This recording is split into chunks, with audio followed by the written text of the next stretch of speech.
Operation സിന്ദൂറിലൂടെ വലിയ തിരിച്ചടിയാണ് India നൽകിയെന്നുള്ള കാര്യത്തിൽ ആർക്കും ഒരു സംശയം വേണ്ട. 8-ാം തീയതിയും 9-ാം തീയതിയും ഉള്ള രാത്രികളിൽ പാകിസ്ഥാൻ്റെ ഭാഗത്തുനിന്നും ശക്തമായ രീതിയിൽ പ്രകോപനമാണ് ഇന്ത്യക്കെതിരെ ഉണ്ടായത്. അതിനെതിരെ ശക്തമായ നിലപാടാണ് ഇന്ത്യ സ്വീകരിച്ചതെന്നുള്ളത് മാത്രമല്ല, പാകിസ്ഥാൻ്റെ ആർമി ക്യാമ്പിൻ്റെ റാവൽപിണ്ടിയുടെ തൊട്ടടുത്ത് വരെ നമ്മുടെ ഇന്ത്യൻ സേനയുടെ പ്രഹരമേറ്റു എന്ന് പറഞ്ഞത് ഇന്ത്യയുടെ ഡിഫൻസ് മിനിസ്റ്ററായ രാജ്നാഥ് സിംഗ് ആണ്. അപ്പം നമ്മുടെ ഭാഗത്തു നിന്ന് ശക്തമായ രീതിയിലുള്ള തിരിച്ചടി പാകിസ്ഥാൻ ഏറ്റു എന്നുള്ളതാണ്. എന്താണ് ഏറ്റവും പ്രധാനപ്പെട്ട കാര്യം? ഏപ്രിൽ 22-ാം തീയതി പഹൽഗാമിൽ നമ്മുടെ ജനങ്ങളുടെ നെഞ്ചത്ത് തലയിൽ തോക്കുവെച്ച പാകിസ്ഥാൻ്റെ എല്ലാവിധ സംവിധാനങ്ങളെയും വിറപ്പിക്കാൻ ഇന്ത്യക്ക് കഴിഞ്ഞു എന്നുള്ളതാണ്.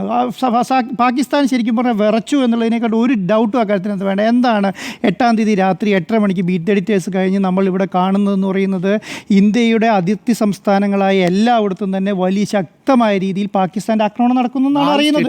4 സ്റ്റേറ്റിൽ ആക്രമണം നടത്തുന്നു എന്നാണ് അറിയുന്നത്. ആ ആക്രമണം നടക്കുക എന്ന് പറയുമ്പോൾ നമ്മളെ സംബന്ധിച്ചിടത്തോളം നാഷണൽ ന്യൂസ് ഏജൻസികളുടെ വാർത്തകളും റിപ്പോർട്ടർ ടിവിയുടെ സ്വന്തമായിട്ടുള്ള റിപ്പോർട്ടർമാരും ഈ പറയുന്ന എല്ലാ ഏരിയകളും ഉണ്ട്. അവിടുന്ന് കിട്ടുന്ന ഡയറക്റ്റായ ഇൻഫർമേഷനാണ് നമ്മൾ ജനങ്ങൾക്ക് മുഴുവൻ നൽകിക്കൊണ്ടിരിക്കുന്നത്. ഏകദേശം രാത്രി 8:30 മുതൽ രാവിലെ 6 മണി വരെ ലൈവ് റിപ്പോർട്ടിംഗ് നടത്തിയ സ്ഥാപനം എന്നുള്ള നിലയ്ക്ക് സത്യസന്ധമായി നമുക്ക് പറയാൻ കഴിയും, നമ്മൾ എന്താണോ പറഞ്ഞത് അതാണ് ഇപ്പോൾ കര, നാവിക, വ്യോമ, DGMOമാർ പറഞ്ഞിട്ടുള്ളത്. ഒരു ഡൗട്ടും അക്കാര്യത്തിനെത്തില്ല. എല്ലാ കാര്യങ്ങളും കറക്റ്റായിരുന്നു. ചില പിഴവുകൾ നമുക്ക് സംഭവിച്ചിട്ടുണ്ട്. അതെങ്ങനെയാണ് ഈ പിഴവുകൾ സംഭവിക്കുന്നത് പറഞ്ഞാൽ, ഈ ഒരു സമയത്ത് വലിയ രീതിയിലുള്ള അറ്റാക്കുകൾ വരികയാണ്. വാർത്തകളുടെ കുത്തൊഴുക്കാണ് ആ സമയം എന്ന് പറയുന്നത്. ഈ ഒരു വാർത്താ ഏജൻസി എന്നുള്ള സമയത്ത്, ഒരു വാർ മുഖത്ത് നിൽക്കുന്ന സമയത്ത്, അല്ലെങ്കിൽ ഒരു യുദ്ധമുഖത്ത് നിൽക്കുന്ന സമയത്ത് എങ്ങനെ വാർത്ത റിപ്പോർട്ട് ചെയ്യണം എന്ന് നമ്മളെ പഠിപ്പിക്കുന്ന ആൾക്കാർ എന്ന് പറയുന്നത്, അവരെ ഒന്നും ഞാൻ കുറച്ച് കാണുന്നില്ല. അവരുടെ ശൈലി എന്ന് പറയുന്നത് അവരുടേതായ ശൈലിയായിരിക്കും. നമ്മുടെ ഒരു ശൈലി എന്ന് പറയുന്നത്, നമ്മുടെ രാജ്യം എന്ന് പറയുന്നത് ഒരു രാജ്യത്തെതിരെ തിരിച്ചടിക്കാൻ തീരുമാനിച്ചാൽ തിരിച്ചടിക്കുക എന്നുള്ളതാണ്. അവിടെ ഒരു കോംപ്രമൈസ് സംവിധാനമില്ല. അതെടുക്കുന്ന തീരുമാനം എന്ന് പറയുന്ന ആർമിയാണ്. നമ്മുടെ രാജ്യം പാകിസ്ഥാൻ എടുക്കുന്ന പോലെ നിലപാടാണ് എടുത്തു പോകുന്നത്. ഒരിക്കലും അങ്ങനെയല്ല. പാകിസ്ഥാൻ്റെ പ്രധാനമന്ത്രി നിലപാടെടുത്ത് അവിടെ പോയി അടിക്കുക, ഇവിടെ പോയി അടിക്കുക, അമേരിക്കയുമായി ചർച്ച ചെയ്യുക, ചൈനയുമായി ചർച്ച ചെയ്യുക എന്നുള്ളതാണ് പറയുന്നത്. ഇന്ത്യയുടെ പ്രധാനമന്ത്രിയായ നരേന്ദ്രമോദി എന്താണ് പറയുന്നത്? എല്ലാ കാര്യങ്ങളും സൈന്യത്തെ ഏൽപ്പിച്ചു. നിങ്ങൾക്ക് എല്ലാ കാര്യങ്ങളും സൈന്യം തീരുമാനിക്കാം, ഏത് സമയത്ത് അടിക്കണമെന്ന് തീരുമാനിക്കാം, എങ്ങനെ അടിക്കണമെന്ന് തീരുമാനിക്കാം, എല്ലാ കാര്യങ്ങളും സൈന്യം തീരുമാനിച്ചോളൂ എന്ന് പറഞ്ഞിട്ട് മാറുന്നു. എന്തുകൊണ്ടാണ് മാറി നിൽക്കാനുള്ള കാരണം ഇവിടെ ഒരു രാഷ്ട്രീയമായി ഒരു ഇടപെടൽ ഈ സംവിധാനത്തിൽ ഉണ്ടായിട്ടില്ല എന്ന് വരുത്തി തീർക്കാൻ വേണ്ടിയിട്ടാണ്. അത് കൃത്യമായി നമ്മുടെ സൈന്യം ചെയ്തു എന്നുള്ളതാണ്. നമ്മുടെ കര, നാവിക, വ്യോമ സേനകൾ ഒറ്റയടിക്ക് ഒന്നിച്ച് നീങ്ങി പാകിസ്ഥാൻ്റെ ഭാഗത്തു നിന്നുള്ള എല്ലാ പ്രകോപനങ്ങളെയും ചേർത്തു എന്നുള്ളതാണ്. പ്രകോപനം ചേർത്തു എന്ന് മാത്രമല്ല, അവിടെ എല്ലാ സംവിധാനങ്ങളും, അവിടുത്തെ നേവൽ ബേസിനെ അറ്റാക്ക് ചെയ്തു, അവിടുത്തെ വ്യോമ താവളങ്ങൾ അറ്റാക്ക് ചെയ്തു, അവിടുത്തെ ഭീകരവാദ കേന്ദ്രങ്ങളെ അറ്റാക്ക് ചെയ്തു. എല്ലാം പ്രിസിഷനായി ക്ലീനായ സ്ഥലത്ത് കൊണ്ട് അറ്റാക്ക് ചെയ്യുന്നു. കറക്റ്റ് സ്പോട്ട് തിരിച്ച്.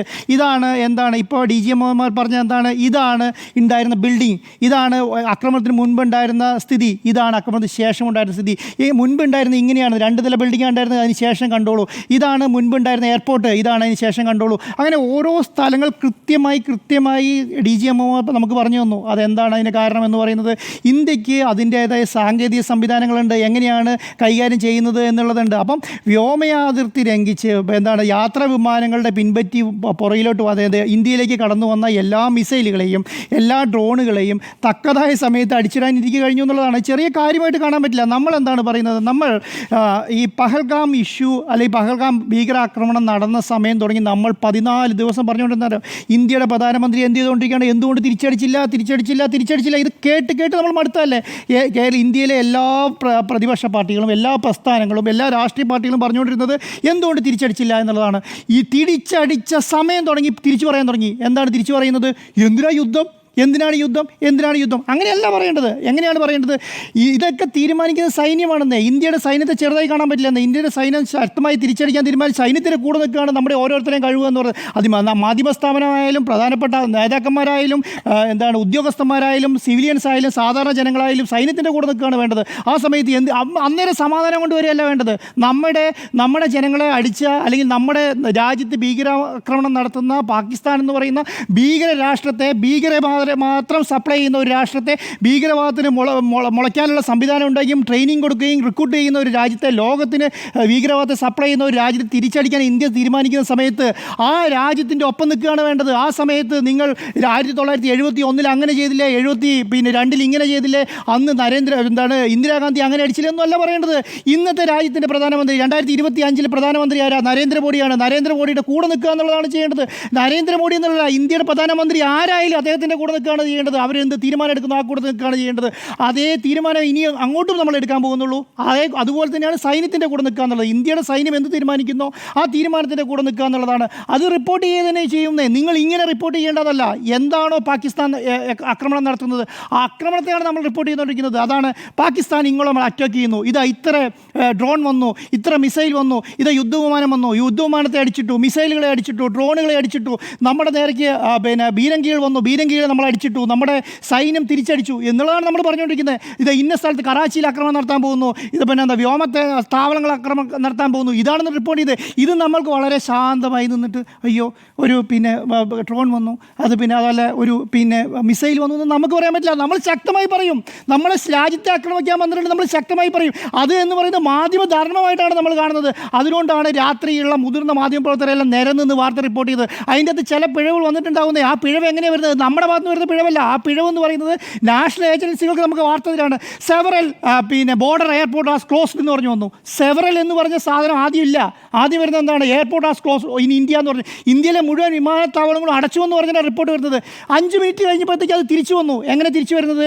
സെവറൽ ബോർഡർ സ്റ്റേറ്റ് എയർപോർട്ട് എന്ന് പറഞ്ഞവരാണ്. ചില അതിർത്തി വിമാനത്താവളം എന്ന് പറഞ്ഞാണ്. ആ സെക്കൻഡ് നമ്മൾ മാറ്റി. ആ സെക്കൻഡ് മാറ്റി എന്നുള്ളത് മാത്രമല്ല നിരന്തരം റിപ്പോർട്ട് ചെയ്യുകയും ചെയ്തു. എന്ത്? ഈ റിപ്പോർട്ടർ TV കണ്ടുകൊണ്ടിരുന്ന എല്ലാവരും കാണേണ്ട ഒരു കാര്യം എന്ന് പറഞ്ഞാൽ ഇപ്പോൾ നമ്മൾ ക്ലോസ് ചെയ്തു എന്ന് പറഞ്ഞ് ഒരു വിത്തിൻ സെക്കൻഡ്സിൽ നമ്മൾ മാറ്റി പറഞ്ഞു. എന്ത് പറഞ്ഞു? ക്ലോസ് ചെയ്തിട്ടില്ല, ഇത് വന്ന മിസ്ഇൻഫർമേഷനാണ്, ഈ ഇൻഫർമേഷൻ തെറ്റാണ്, അതുകൊണ്ട് എയർപോർട്ട് ക്ലോസ് ഇല്ല. ഒറ്റ കാര്യം പറഞ്ഞിട്ട് എന്താണ്? വലിയ രീതിയിൽ ആക്രമിക്കുകയാണ്. എന്ത് ആക്രമിക്കുന്നത്? നമ്മൾ യുദ്ധത്തിനെതിരെ എന്തോ ചെയ്യുന്നു. യുദ്ധത്തിനെതിരെയല്ല. ഇന്ത്യ രാഷ്ട്രത്തെ ആരക്രമിക്കാൻ വന്നാലും അത് ചൈനയാകട്ടെ, ശ്രീലങ്കയാവട്ടെ, പാകിസ്ഥാനാവട്ടെ, ഇതേ നിലപാട് തന്നെ ഇരിക്കും. ഒരു മാറ്റം ഈ കാര്യത്തിനകത്തില്ല. അത് നിങ്ങൾ നിങ്ങൾ പാകിസ്ഥാൻ്റെ കൂടെ നിൽക്കുന്നവരാണോ, അല്ലെങ്കിൽ നിങ്ങൾ മറ്റേത് ഏത് രീതിയിൽ വേണമെങ്കിൽ പറഞ്ഞു, അല്ലെങ്കിൽ നിങ്ങൾ യുദ്ധത്തെ കൊതിക്കുന്ന ആൾക്കാരാണ്, ഏത് രീതിയിൽ വേണമെങ്കിലും പറഞ്ഞോളൂ. ഒരു കാര്യം ശക്തമായി പറയാം, ഇന്ത്യക്കെതിരെ ആക്രമണം നടക്കാൻ ആരെങ്കിലും വന്നു കഴിഞ്ഞാൽ, അല്ലെങ്കിൽ ഇന്ത്യ സൈന്യത്തെ ആക്രമിക്കാൻ ആരും വന്നാൽ, ഇന്ത്യത്തെ രാഷ്ട്രത്തെ ആക്രമിക്കാനോ, ഇന്ത്യയുടെ പേര് കടത്തുന്ന കാര്യത്തിൽ ആരും ആക്രമിക്കാൻ വന്നാൽ ആ കാര്യത്തൊന്നും കൂട്ടുനിന്ന് കൊടുക്കാൻ ഈ സ്ഥാപനത്തിന് പറ്റില്ല എന്നുള്ള കാര്യം ഉറപ്പിച്ച് പറയുകയാണ്. രണ്ടാമത്തെ കാര്യം, അമേരിക്കയാണ് ഇതിനെല്ലാം മാധ്യസ്ഥം വഹിച്ചെന്ന് പറഞ്ഞു കൊടുക്കാനും സമ്മതിക്കില്ല ഞങ്ങൾ. അമേരിക്കയാണ് ഇതിൻ്റെ മാധ്യസ്ഥം. അമേരിക്ക എന്ന് പറയുന്ന സംവിധാനത്തിന് നന്ദി പറഞ്ഞ് പാകിസ്ഥാനാണ് എന്ന് പറയുന്നത്. പാകിസ്ഥാൻ പ്രധാനമന്ത്രിയായ ആളാണ് പറയുന്നത് എന്ത്? അമേരിക്കയുടെ മീഡിയേഷനാണെന്നത്. അവരാണ് അമേരിക്കയ്ക്ക് നന്ദി പറയുന്നത്. ഇന്ത്യ ഈ സമയം വരെ പറഞ്ഞിട്ടില്ല. ഇന്ത്യ ഈ സമയം വരെ പറയാത്ത കാര്യം അംഗീകരിച്ചു കൊടുക്കാൻ നമുക്ക് പറ്റില്ലെന്നേ.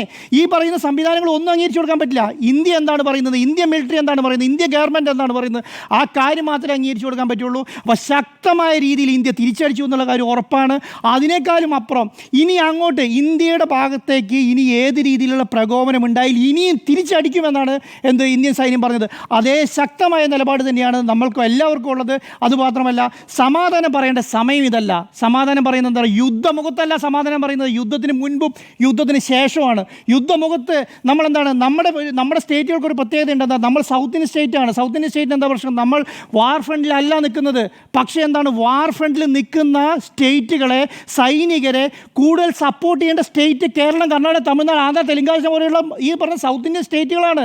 ഇവിടെ നിന്നാണ് നിങ്ങൾക്ക് പൂർണ്ണമായ സംരക്ഷണം കൊടുക്കേണ്ടത്, പൂർണ്ണമായ സപ്പോർട്ട് കൊടുക്കേണ്ടത്. അല്ലാതെ നിങ്ങൾ ന്യൂസ് കാണുമ്പോൾ കേരളത്തിലേക്ക് മിസൈൽ വരുന്നോ, അല്ലെങ്കിൽ കർണാടകയിലേക്ക് മിസൈലേക്ക് വന്നോ, സൗത്ത് ഇന്ത്യയിലേക്ക് മിസൈൽ വരുന്നോ അല്ലല്ലോ പറയുന്നത്. നമ്മുടെ അതിർത്തിയിലേക്ക് മിസൈൽ വരുമെന്നോ പറയുന്നത്.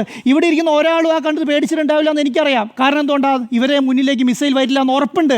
പക്ഷേ മിസൈൽ വരുന്ന ഏരിയകളുണ്ട്, അവിടെ മലയാളികളുണ്ട്, അവിടെ സൗത്ത് ഇന്ത്യൻസ് ഉണ്ട്. അവർക്കറിയണം അവരുടെ നേരെ മിസൈൽ വരുന്നുണ്ടെന്നുള്ളത്. അല്ലാതെ ഇവിടെ ഇരുന്നിട്ട് നിങ്ങൾ വാർ റിപ്പോർട്ടിങ് നടത്തുന്നതല്ലേ എന്ന് ചോദിക്കുന്നതിൽ ഒരർത്ഥമില്ല.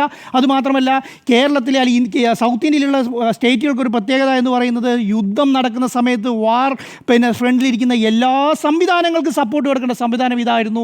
ആ സംവിധാനങ്ങൾ നമ്മൾ പരാജയപ്പെട്ടു എന്ന് പോയുള്ള കാര്യത്തിലും എനിക്ക് സംശയമുണ്ട്.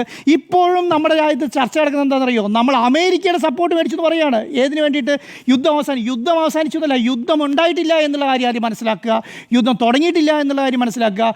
ആകെ വെടിനിർത്തൽ, 2 സൈനിക മേധാവിമാർ ചർച്ച നടത്തി വെടിനിർത്തൽ മാത്രമാണ് ഉണ്ടായിട്ടുള്ളത്. അത് മുൻപ് നടന്നിട്ടുണ്ട്. നടന്നിട്ടുണ്ട്. ഇതിപ്പോൾ മാത്രമല്ല, മുൻപ് നടന്നിട്ടില്ല, അത് മുൻപ് നടന്നിട്ടുണ്ട്. അത് മാത്രമല്ല, അങ്ങനെയാണെങ്കിൽ സിന്ധു നദീജല കരാർ എന്താ വിഡ്രോ ചെയ്യാത്ത? മുഴുവൻ സംവിധാനം കഴിഞ്ഞിട്ട് എഗ്രിമെൻറ്റ് സിന്ധു നദീജല കരാർ വിഡ്രോ ചെയ്യേണ്ടായിരുന്നോ? വിഡ്രോ ചെയ്യേണ്ടതല്ല. നമ്മൾ ചെയ്തിരിക്കുന്ന ഒറ്റ കാര്യമുള്ളൂ. പഹൽഗാമിലെ 26 വരുന്ന നമ്മുടെ ഇന്ത്യൻ ജനതയെ വധിച്ചിട്ടുള്ള ഈ പറഞ്ഞ പാകിസ്ഥാൻ്റെ ഭീകരർക്കെതിരെ ശക്തമായ തിരിച്ചടി നൽകി എന്നുള്ളത് മാത്രമേ നടന്നിട്ടുള്ളൂ. അത് ഇനിയും ഇന്ത്യക്കെതിരെ നേരെ തിരിയുകയാണെങ്കിൽ ഇനിയും തിരിച്ചടി നൽകും എന്നുള്ളതാണ് നമ്മുടെ പ്രധാനമന്ത്രി, നമ്മുടെ ഡിഫൻസ് മിനിസ്റ്ററും അതുപോലെ നമ്മുടെ സൈന്യവും പറഞ്ഞിട്ടുള്ളത്. അത് തന്നെയാണ് റിപ്പോർട്ട് ചെയ്യാൻ ഇനിയും താല്പര്യം. ശക്തമായ തിരിച്ചടി നൽകി എന്നുള്ളതാണ് എൻ്റെ അഭിപ്രായം.